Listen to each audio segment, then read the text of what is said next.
Hello again, everyone. I'm Dr. George Simon, and welcome to another edition of the New Character Matters program. This is the program where we talk about what I consider to be the defining issue of our time, the character crisis that we have faced for some time now, and that affects every single aspect of our lives, our politics, our community relations, and especially our family and more intimate relationships. Every single aspect of our lives is affected by character issues. As I've said many times before, character is like a psychological immune system in a way.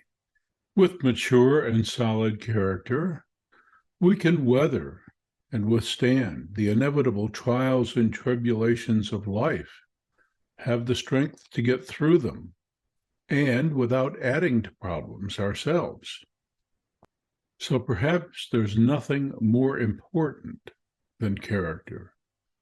Sadly, we've forgotten the importance of character, and we've also forgotten what it takes to instill it and reinforce it. And we're paying the price for that. We have been paying the price for that. It's why our relationships don't hold together. And today I'd like to begin talking about an interesting set of concepts, something that has been on my mind to talk about for some time now because of how important it is. There is so much information available today, not the least of which is information available on narcissism. And I've talked about this many times before. How much helpful information there is, but also how much inaccurate information there is out there. One size does not fit all, but you would think so, especially when it comes to narcissism. Same is true when it comes to the concept of gaslighting, which was something I didn't call by that name at the time because not every professional was commonly using that term at the time, but described in detail in my landmark book, In Sheep's Clothing, that exposed how crafty, manipulative characters manage to create doubt in you and get you to question your intuition and your gut hunches about what's really going on in your relationship, and thereby taking advantage of you.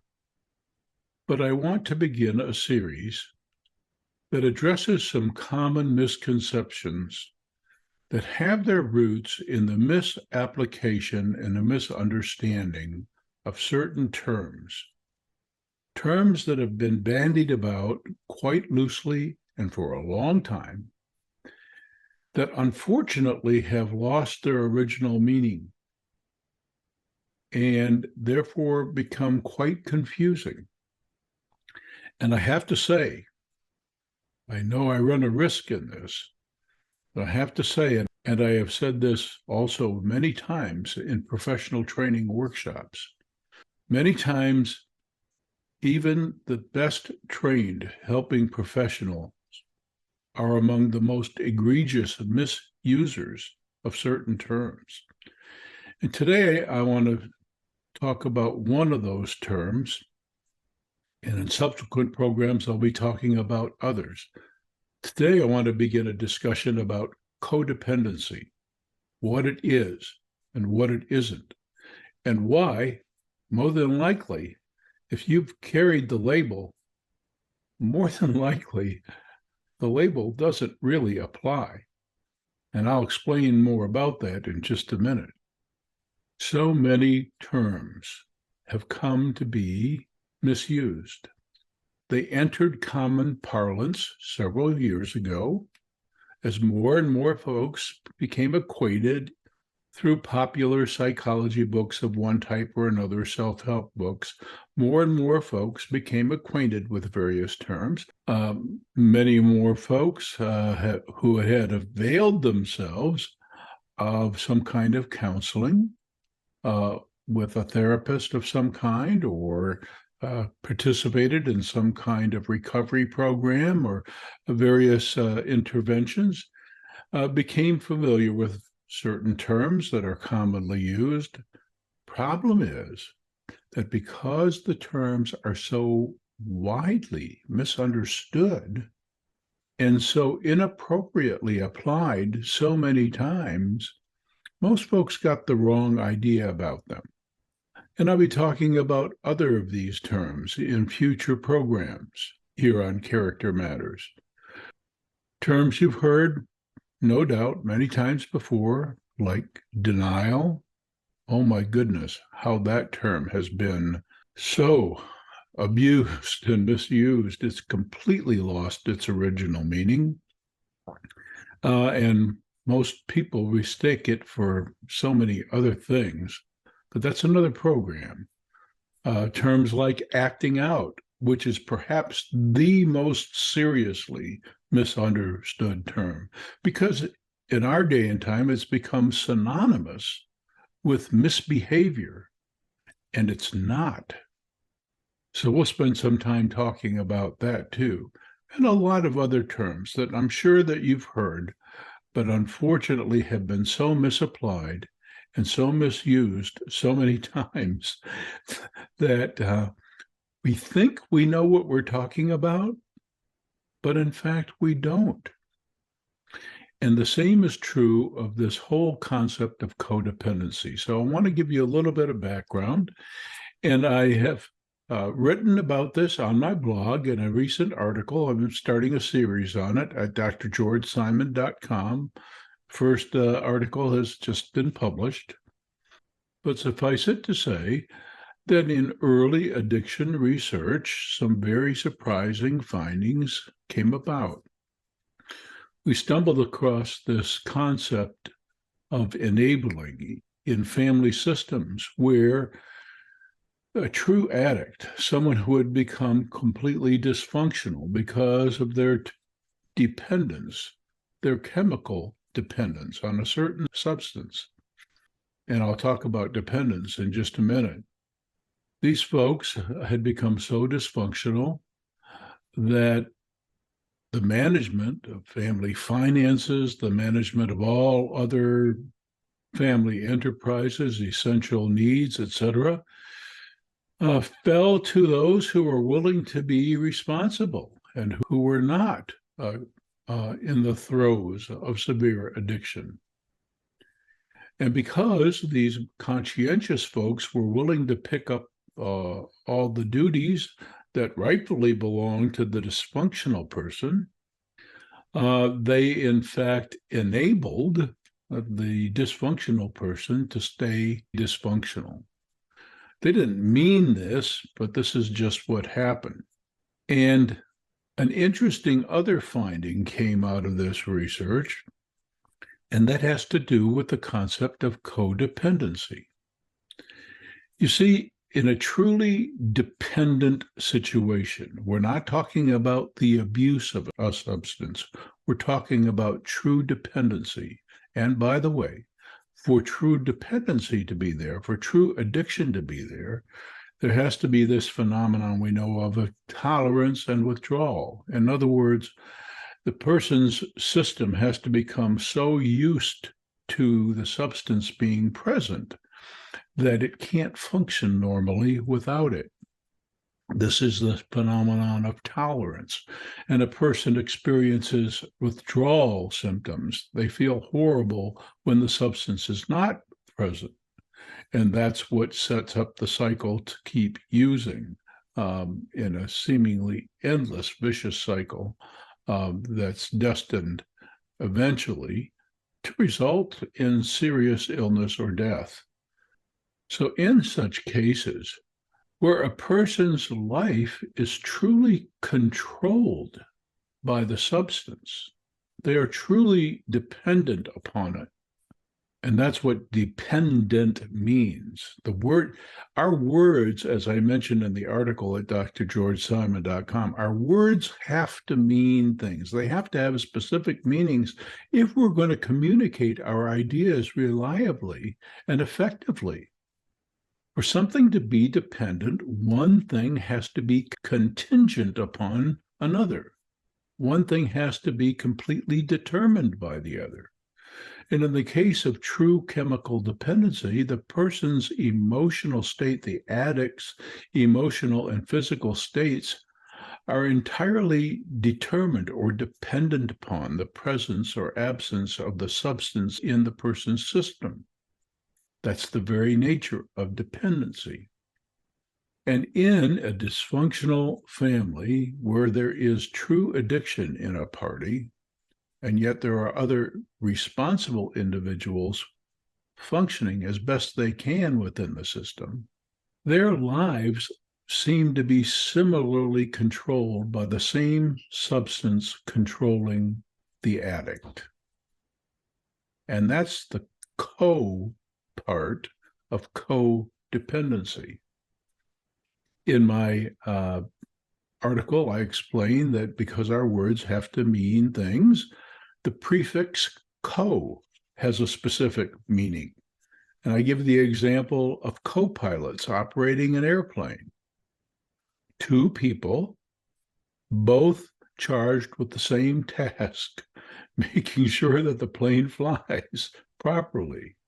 Now, they may split their duties just a little bit, but both individuals co-operate the craft. That's why they're called co-pilots. Words mean things.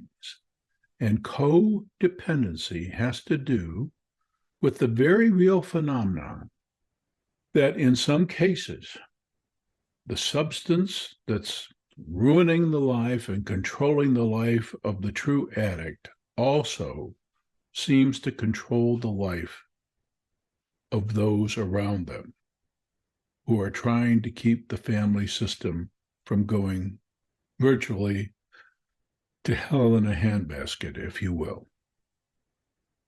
So codependency is a very real phenomenon, but it is not emotional dependency.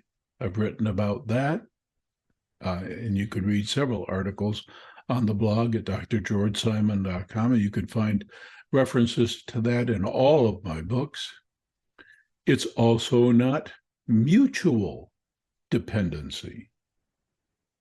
In other words, one party in a relationship depending on the other for certain things, and that other person depending on the other person for certain things. It's not that either. And it's not healthy, normal human interdependency.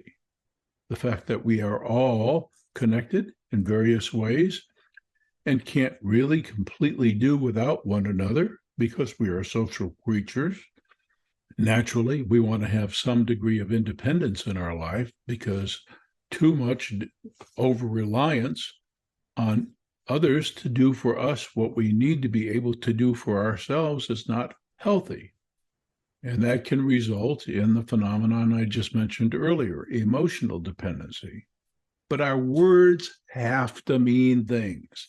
And codependency, true codependency, is not emotional dependency, and it's not mutual dependency, and it's not healthy human interdependence.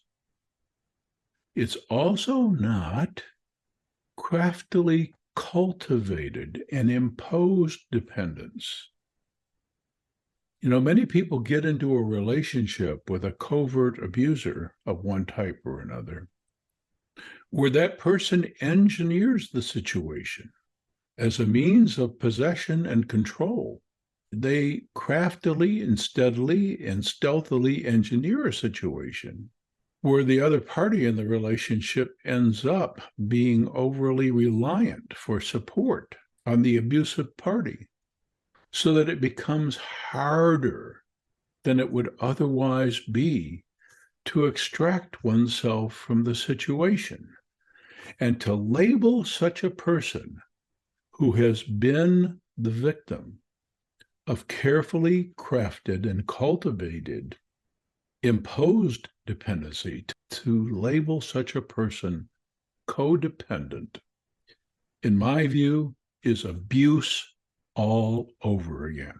Now, because the meaning of the word codependence has morphed into something entirely different from what it was originally conceived to be, so many folks, both professionals and folks seeking help, think they understand the concept when they go for help and think that they actually fit the model, and that some of the interventions designed for codependency really fit them. And interestingly enough, many times some of the interventions can be a real help, which only confirms in the person's mind that they are truly codependent.